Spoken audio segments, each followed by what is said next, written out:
ದಿನಾಂಕ 2/11/2024 ಮಂಗಳವಾರದಂದು ಹಾರೋಹಳ್ಳಿ ತಾಲೂಕಿನಲ್ಲಿ ಮಂಡ್ಯದಲ್ಲಿ ನಡೆಯಲಿರುವ 87ನೇ ಕನ್ನಡ ಸಾಹಿತ್ಯ ಸಮ್ಮೇಳನದ ಕನ್ನಡದ ತೇರನ್ನು ತಹಸೀಲ್ದಾರ್ ಶಿವಕುಮಾರ್ ಅವರು ಅದ್ದೂರಿಯಾಗಿ ಸ್ವಾಗತಿಸಿದರು. ಈ ಮೆರವಣಿಗೆಯಲ್ಲಿ ಕನ್ನಡ ಪರ ಸಂಘಟನೆ ಹಾಗೂ ಇನ್ನುಳಿದ ಸಂಘಟನೆಗಳ ಯಾವೊಬ್ಬ ನಾಯಕರಿಂದ ಹಿಡಿದು ಕಾರ್ಯಕರ್ತರವರೆಗೂ ಕನ್ನಡ ತೇರಿನ ಮೆರವಣಿಗೆಯಲ್ಲಿ ಕಾಣಲಿಲ್ಲ.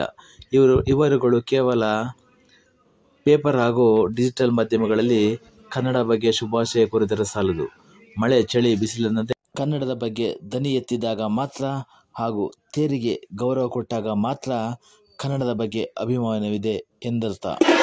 ಅಷ್ಟಕ್ಕೂ ಸರ್ಕಾರ ಅಧಿಕಾರಿಗಳು ಮಳೆಯಲ್ಲಿ ಮಾಡ್ಕೊತಾರೆ, ಮುಂದಿನ ಕಾರ್ಯಕ್ರಮದಲ್ಲಿ ನೋಡೋಣ ಎಂದು ಹೆಚ್ಚಿನ ಮನೆ ಸೇರಿಕೊಂಡಿದ್ದರು ಸಂಘ ಸಂಸ್ಥೆಯ ನಾಯಕರು.